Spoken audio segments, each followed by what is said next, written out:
civil government, and cybersecurity markets throughout the world. Maybe you can explain what that means. Yeah. Before joining Raytheon, Erin was a career member of the Foreign Service of the U.S. Department of State since 2008, right after TAM. Most recently, she served as the Chief of Staff to the Special Presidential Envoy for the Global Coalition to Defeat ISIS. Her assignments also include the Bureau of Consular Affairs, the African Affairs Bureau's Office of East Africa, and the overseas of the U.S. missions in London and Beirut. She received a master's degree in political science from UNC through the Transatlantic Master's Program, and she got her bachelor's degree in poli-sci history from Trinity in Texas, San Antonio, Texas. She studied in Prague and in Bath with the TAM program, which was her first time studying abroad. So no abroad experience as an undergraduate, and look where it took you. Next we have Justin Sosne. No, yes? Sosne. Sosne. The German wants me to say something else. Justin is Vice President at Bauer Group Asia, originally from Greenville, North Carolina. He oversees BGA's talent and strategy portfolios, working to attract and develop the world's top talent. So, someone who attracts talent. This is important to pay attention to. Prior to his current role, Justin served for 3.5 years as the Senior Director managing top-line relationships with BGA's clients. Before joining Bauer Group Asia, Justin was an international affairs executive on detail for the Coca-Cola Company from the U.S. Department of State. And before working in the private sector, Justin served for 4 years at the U.S. Department of State's Office of Global Women's Issues under the leadership of Hillary Rodham Clinton and Melanie Verveer, right? The first U.S. Ambassador at Large for Global Women's Issues, where he received multiple awards for his service. Prior to joining government, Justin was a Choral Fellow in Public Affairs in Pittsburgh, which we just talked about. Yeah, go Pittsburgh. He also conducted research on United Nations peacekeeping at the Global Public Policy Institute in Berlin. He has a master's degree in public policy management from Carnegie Mellon, and a BA in political science and Spanish from UNC. And while you were at UNC, you went on the NUS program, Singapore, and to Sevilla in Spain. So, very interesting 2 world regions. Yeah. And you speak multiple languages. Sort of. And last but not least, Anthony Dest, who is originally from Charlotte. He is a PhD candidate at the University of Texas at Austin. He's researching the impacts of violence and development on Black communities in Colombia prior to beginning his graduate studies at, do you say, Vivas? He founded the Columbia Land Rights Monitor and worked at the Washington Office on Latin America. He received his bachelor's degree in political science and Latin American studies from UNC. He is a National Science Foundation Graduate Research Fellow and former Fulbright Scholar. He studied in Havana as an undergraduate and also did summer research in Colombia for his honors thesis, supported also by the department. Right, need I say more about these fantastic people in the front? So I'm going to turn it over to Zach Ward, again, friend and colleague, partner in crime, to moderate tonight's discussion, and then please ask questions. Thank you.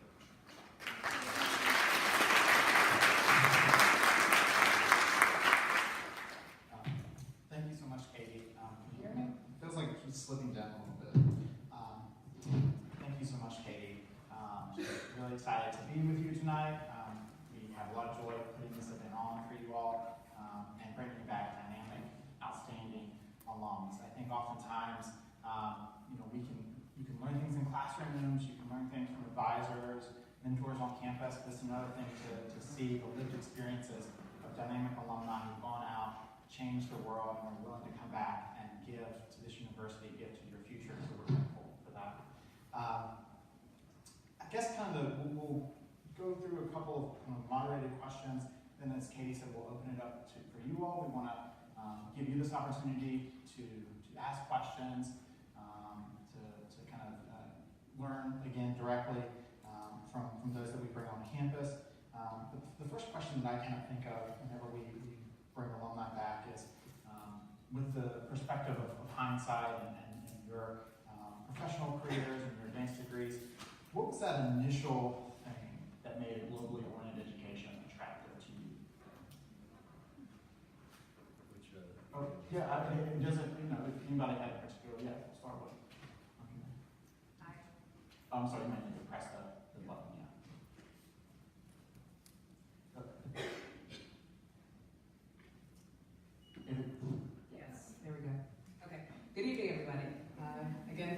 having us. It's good to be back in Chapel Hill. It's always good to come back to Chapel Hill. So I think what motivated me to think about a global education and think about, at the time when I came to Carolina many years ago, when it was still international studies, I was fortunate to have the opportunity to take a trip between the start of high school to Senegal in West Africa. And that was my first exposure to something beyond the United States. And it was a fantastic opportunity. It then led to me traveling in high school to Europe and then also to Asia. When I went to Asia for the first time, that was a completely different experience. Very different culture from what I was used to thinking about a Western culture. My dad happened to be teaching a course in Taiwan, and so was able to go to Taipei and Hong Kong with him. And so, very different experience, different language, and then at that moment I knew that's what I want to study. I want to learn more about this particular culture. I want to learn more about the languages spoken there. And so, from there, now that I'm kind of in a admissions world and I think about my college search process, and it was not good, but I fortunately landed in a good spot and found Carolina and the opportunity to study international studies, international affairs here, and learn quite a bit that has taken me beyond just Chapel Hill.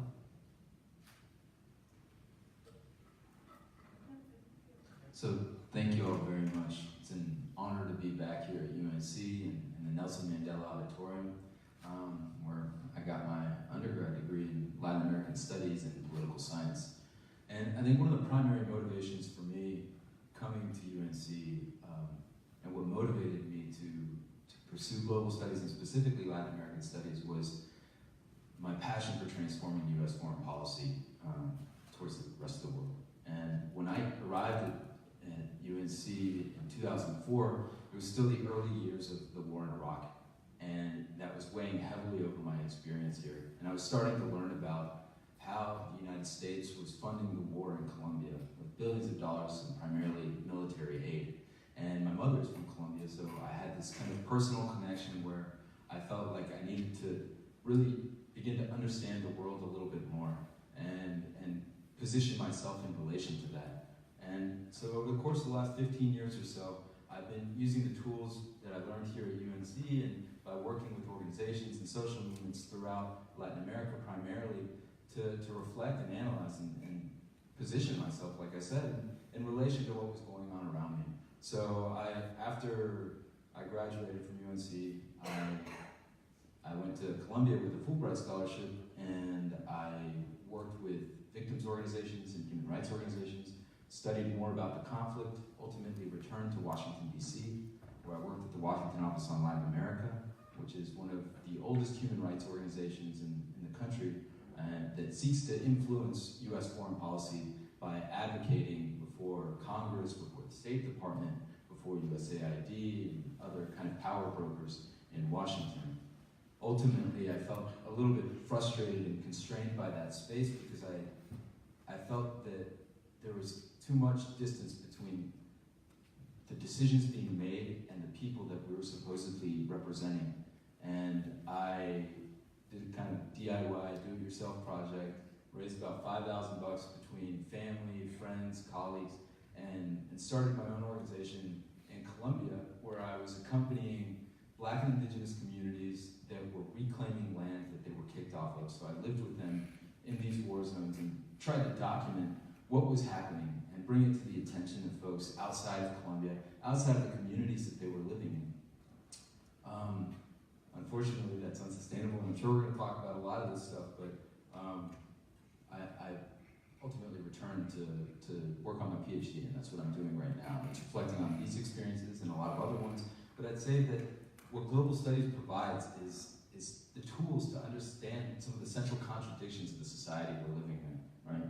So how is it that the United States can support a coup in the name of democracy in Venezuela, for example, and simultaneously provide billions of dollars in weapons sales to Saudi Arabia, who is conducting a war in Yemen, which is aggravating one of the worst humanitarian crises in the world. And I think that what I learned here in UNC and in my experiences studying abroad and over the years is is that global studies really opens up a space to create an analysis that moves beyond looking at the particular conditions of a situation that may be coming across through the mainstream media or whatever, and it allows you to think more critically and deeply about what's going on in the world around you. So I'm really excited to be here, and thank you all for coming tonight.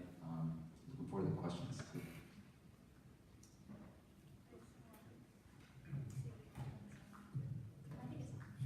Hello. Yes. Hi guys. Thanks for coming. I guess to your question about what got you hooked on a global career. My dad was U.S. Air Force, but by the time when I was, in school, he had gone to be part-time reservist. So I wasn't the traditional. We weren't the traditional family that moved around a lot. But my dad would go on travel to various places, and he had a map in his office that had the push pins, and so it's kind of a minor, like a little story, but maybe quaint, I don't know. But I thought that would be great to see the world like he does. Military was not necessarily something that I wanted to do, and so by the time I got into college in Texas, in San Antonio, in a relatively small school, I pursued international relations, political science, and heard about the Foreign Service that way, relatively late. I didn't come, in DC, people often run into diplomats and people that are engaged in the international studies and foreign policy world, but in small town Texas, that's not really something you think about, being a diplomat. But I did fortunately have a great professor at my undergrad that talked about the diplomatic service. So by the time I got to DC, that's when I took the test, the Foreign Service exam, and thankfully, luckily, got in. And that was in 2008, and I can talk more about that maybe after this or in the Q&A, a little bit more about the Foreign Service. Highly recommend it. It was a great life, it was a great career choice, incredible people that I met overseas in my overseas posts, like Beirut and London, but then also back in DC in my assignments in the main headquarters of the State Department. I did recently make a decision to leave that career in May of last year, and I did go into the private sector. But it is something, just given my background in foreign policy and national security, it still is going to translate in the private sector, in the defense sector, where I essentially, sorry, I'm a little under the weather.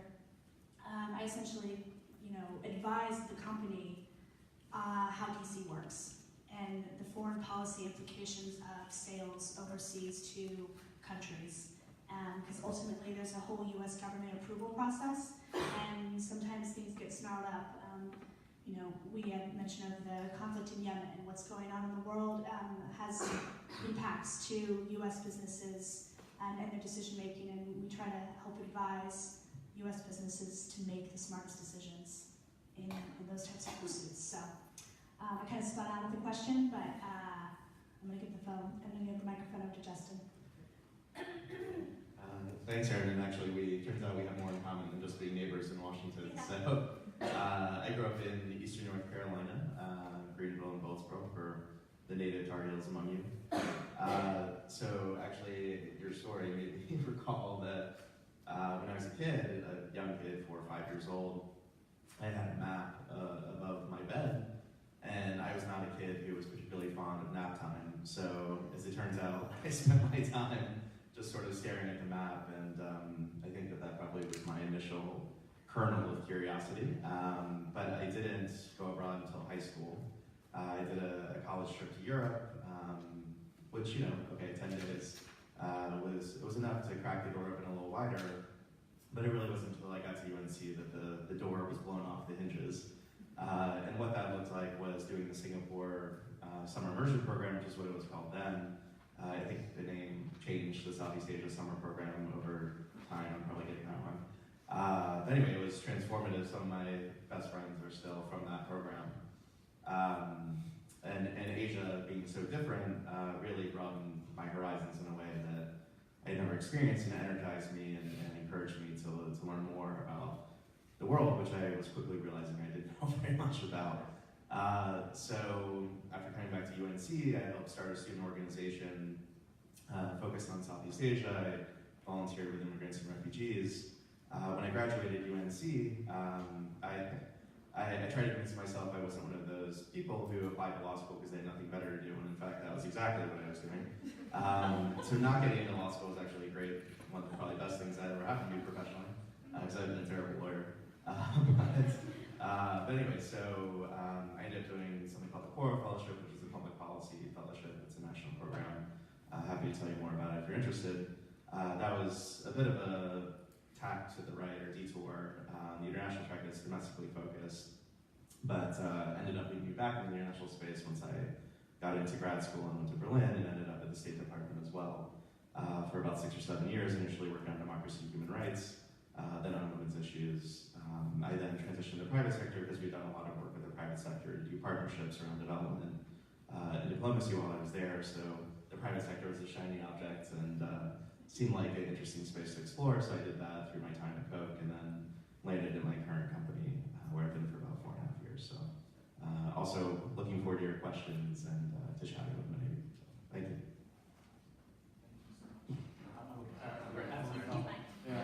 Tell Mike to slide down. Thank you all so much for those responses. I think one of the things that we see in global studies and our partners in the area, Studies Center see as well, is kind of the evolution of what someone goes into a globally oriented education thinking, and then what is kind of the product on the back end, either further graduate studies, as a lot of you have enjoyed, or kind of career aspirations. Can you kind of talk about for yourselves maybe some of that evolution? I know we've kind of hinted at it a lot already, and I appreciate that, but can you speak a little bit more intentionally to that, that personal evolution that you may have felt in formal education or in career settings?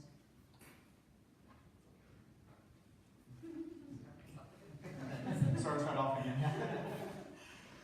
So I did, come to Carolina thinking I had every intention of going to law school. But I learned even before I applied that it was not going to be for me. And so it was kind of one of those crisis moments, what am I going to do? And landed in the admissions office thinking, hey, take this time, figure out what I want to do. I loved my time at Carolina. I can talk about this to prospective students. So I ended up here in the admissions office at Chapel Hill and quickly discovered that I really enjoyed it. I enjoyed meeting new students. And still, though, in the back of my mind, there was the thought, okay, what graduate school and or going into an international career of some kind. I, at that point, had started taking a post-bac class from Professor Bardsley here, and quickly discovered, I don't think I have that level of passion to get a PhD in a specific topic related to international either education or topic or something like that. And so it was still a moment of crisis. And then a staff member in the office left who was responsible for international admissions. And I said, oh, here's a perfect opportunity for me to at least get back into the international realm. And then that's kind of what I did. I was able to really take the international process here at UNC and think more intentionally about it, how we recruited students who lived overseas, thinking about U.S. citizens who lived abroad and the different type of perspective that they could bring to the campus, students who live in this area especially, who might be here on a visa of some kind from their parent, and understanding that process. And then never thinking that I would have the opportunity to travel internationally because we are still a public university and there's not funding to do so. But all of a sudden funding became available and was able to do several trips abroad on behalf of the university to recruit talented international students to UNC. And so I've done this now for a long time, not thinking that it was going to be something, oh, I'll just do it as an in-between. And have found that I really enjoy learning about different school systems around the world, meeting students from around the world as well. And so to your question and point about kind of the evolution, that led to what I do, just thinking about international education and thinking of that as a different type of career path. If you're thinking about what am I going to do, I am not that person who has that love and level of passion to study one particular topic, but I still love international things, learning about different people, cultures, having a tie to the international world, think about it, international education as a viable opportunity as well. So I think this is a really interesting and kind of tough question to reflect on. But I remember so clearly that I took a course with Arturo Escobar, and I must have been a senior at UNC at the time, and I couldn't stand the class. I couldn't stand it. I took it, and I thought it was just going to be, the best class because he was so famous. And in the class, I didn't get out of it what I thought I was going to. But about 2 years later, it was like a time bomb, like set off in my head. And all of the texts, all of the conversations that we had in his class started to make so much sense based on the ways in which I was interacting with people, and seeing something from the ground up in terms of politics. And I remember really vividly being in a conference room in Washington, D.C., where I had to do a ton of translating from Spanish to English. And in this particular moment, I was translating a document by the NASA indigenous people in Cauca, where I now am doing my dissertation work. And they were talking about cosmovisión. And I kept trying to figure out a way to translate this word. And nothing was really coming out the way I wanted it to. And so I just kind of imposed a really kind of lazy translation onto what their cosmovisión was. And that translation, for whatever reason, really sat unwell with me. I don't know, it messed with me for a long time. And it ultimately pulled me, I think, reflecting on that experience, it pulled me out of the DC world and pushed me to really explore and develop, I guess, for lack of a better word, more democratic connections with the people who I was working with over the years in DC, or when I was, doing my thesis research in undergrad. And so since then, I've been trying to find ways to build solidarity, and in relation to the way I answered the last question, but to transform U.S. foreign policy, but also things that are more ethical.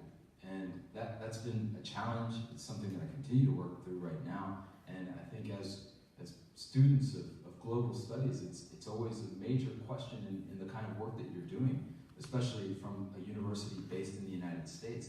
What kinds of representation am I engaging in? And what are the impacts of the work that I'm doing? So I'll leave it there. It's open-ended, and I don't, unfortunately, have any answers for you all now. I think the question about was how intentional, what intentional you were for in exploring your studies or global. Yeah, the idea of it kind of evolving over the course of your undergrad, grad, or career. Yeah. I mean, I was thinking of like the only thing that I really did intentionally when it came to global studies and global career opportunities was to be as open as possible to the opportunities that come my way. I wasn't so narrowly focused on, okay, I'm going to go and take my studies in undergrad that mainly focused on like Middle East politics and history, and I'm going to go to grad school in that. I ended up coming to UNC for the Transatlantic Master's program, which was US-EU focused. And then after that, my intention was just to really go someplace like Washington, D.C., didn't have a job lined up, but I was like, I want to go there because that's where the opportunities are. And then I joined the Foreign Service, and the one expressive thing that they tell you is that you are there to go anywhere, to be ready to go anywhere and do anything in terms of your roles over the embassies and consulates, whether it's consular services for American citizens or people that are applying for visas, or economic and political work, public diplomacy, those kinds of things. And I went from Beirut to London, and then I came back to DC and did East Africa policy, focusing on Djibouti, Eritrea, and Ethiopia. So I'm like all over the place.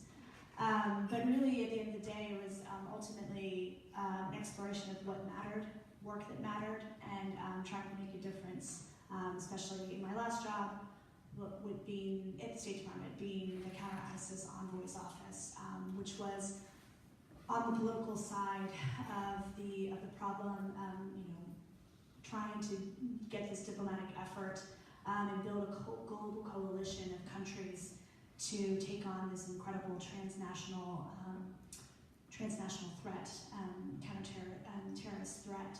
So yeah, it's really scattered. And I think that's maybe one thing I would say to you guys, if you're thinking about specializing, or maybe you're interested in something in a different region. I mean, that's, there are transnational things, there are things that connect, there are ways to tie everything together ultimately. And really, if it interests you and you find passion in it, I mean, go after it. Yeah, so I think one of the main takeaways I've had in reflecting back on my career to date is that it's very difficult to find a job these days that's not international. I think that the world is extremely interconnected. I think you can find international components, or at least international implications for almost anything that you want to do. So I think the question is, what lifestyle do you want to lead? What issues are you passionate about addressing? You could be a doctor and have international components to your work. You could be a scientist and have international components to your work. So I think defining, or at least attempting to define at the outset, and I think also having the flexibility to take advantage of opportunities as they arise, and being open-minded to those opportunities is really important. But it's exciting. There's a lot of opportunity out there, and I think I remember being at UNC, and it's very difficult when you've been in an academic environment your whole life to have a sense of what does the landscape actually look like in reality, right? And what opportunities are out there. So I think it's really important to give yourself the space to go out and explore and see what's out there. And the first thing that you try very well may not be your life's passion or what you want to do, but the reality is that experiences build upon themselves. And what you end up learning in that role will likely end up serving you in whatever you do next. So the idea is just to continue to build and to grow. And over time, you end up sort of funneling in or narrowing in on the things that you're most passionate about, and that you decide that you want to spend your time on and devote your time to.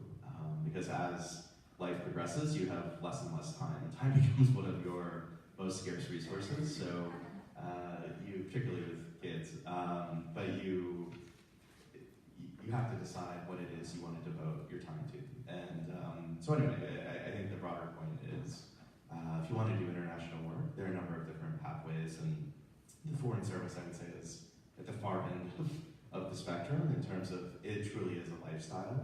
As Erin was saying, you have to get out of it. Yeah. It's not prison, but it's. You're saying it was pretty close. Well, in terms of the amount of choice that you have, at least at the outset of your career, there's a lot of direction that you're provided, sort of as in the military as well. I think, less than the military, but it's you're committing to going overseas, to living overseas for extended periods of time, not necessarily in places of your choosing. So that's one end of the spectrum, but you can also, I feel like for me, that wasn't the right choice for my lifestyle that I wanted. So I've been able to carve out sort of the path that I want. And I would also add, in terms of way of advice, that I think be stubborn and be persistent in defining the lifestyle that you want. There are plenty of opportunities out there, and it's a big world. So define what your goals are and what you want your life to be, and go after those, and be persistent. Thank you very much. We talked about kind of just persistence, exploration was a kind of a theme. I think we've probably also seen getting comfortable with being uncomfortable. Kind of seems like an inherent part of a lot of the conversation that we've been having. And I want to maybe kind of, and we're going to open it up soon for Q&A. I want to make sure that we have dedicated time for you all's questions. I guess kind of zeroing in on a more kind of specific, practical-esque question. In your work and background, and I love that we have the kind of diverse lived experiences and professional experiences up here, what kind of intercultural competencies are you seeing that are necessary to compete in the 21st century? When we talk about, and this is a big question, we could spend all night on this, right? So I'm sorry for launching this in, but what are you seeing? What are you needing in terms of the next generation of professionals in your fields? What are going to allow these students to stand out when it comes to job interviews, when it comes to climbing the career ladder?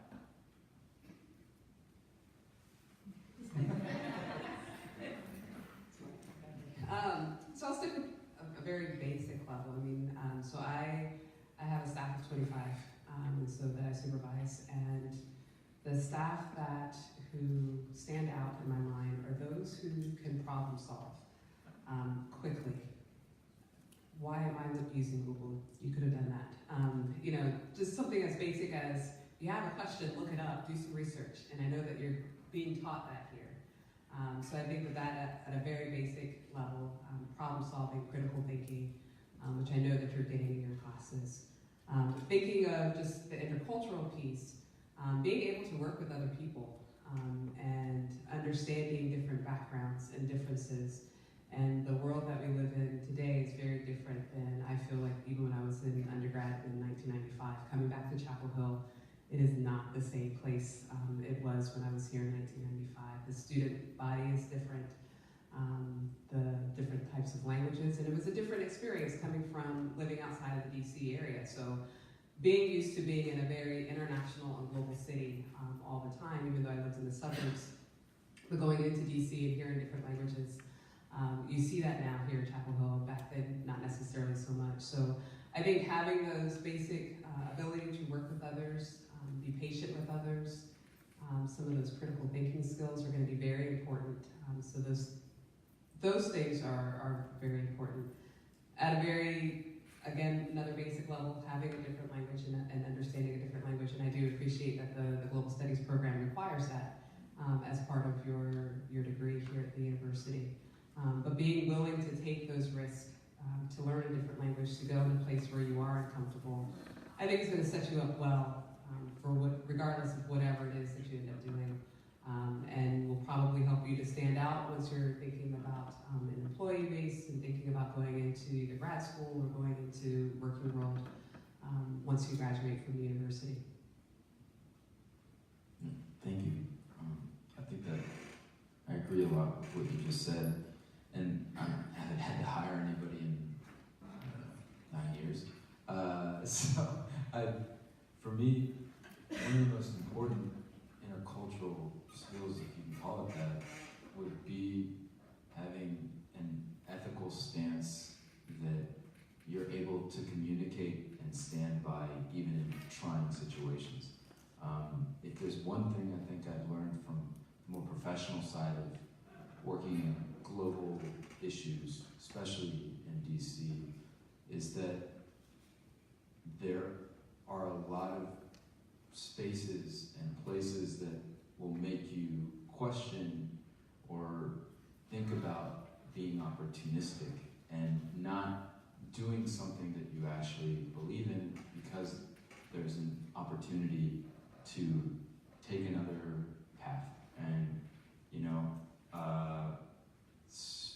this has a lot to do with the privilege that people go into spaces with. So, for example, when I decided to leave and went to Columbia to live in these war-torn communities, it was because I kind of had a safety net to do so, right? But that's not an option that's open to everyone. That said, I think there's a lot of people that work in various capacities. I have friends that span the private sector to government to NGOs to activist circles, but you can distinguish them based on their ethical convictions and principles. And I think that's really important in moving forward because, at least in my opinion, I know who the people are that I can work with fairly quickly based on that aspect of who they are. And I know that in my experience, for example, conducting field work in Columbia as an academic, as an activist researcher, I hope that people can see where I'm meeting them at. And that's opened doors for me in some places and probably also closed doors for me in other places. And I have to find a way to deal with that. I think that's based in those ethical convictions that you take with you. So I would say maybe from a practical standpoint, like what Andrea and Anthony said is, kind of along the same themes of, I would say, travel. I mean, obviously, within your means and everything, but I mean, even, I was just thinking like, stay in hostels when you're traveling and really, get to know the people that you're staying with, make friends, make no assumptions, ask questions, explore as much as you can. I think that brings a lot of value. I was just thinking, now with my husband, if we travel, he's like, absolutely not. We're not gonna go backpacking anymore. We're gonna go stay in a nice hotel. And I feel like you guys in this audience probably have, a little bit more of that exploratory sense than I do now. So I definitely think that's something that is really good. I'm really glad that there's somebody here from Peace Corps. I think that that's a fantastic option. I never did Peace Corps, but I had lots of friends that I ended up working with in State Department, in other government sectors that came from Peace Corps, and it really did help them explore and understand these like intercultural, maybe uncomfortable situations, and that's an invaluable experience, especially when it comes time to getting into the workforce, making decisions on who's on your team. One of the other things that I always look at,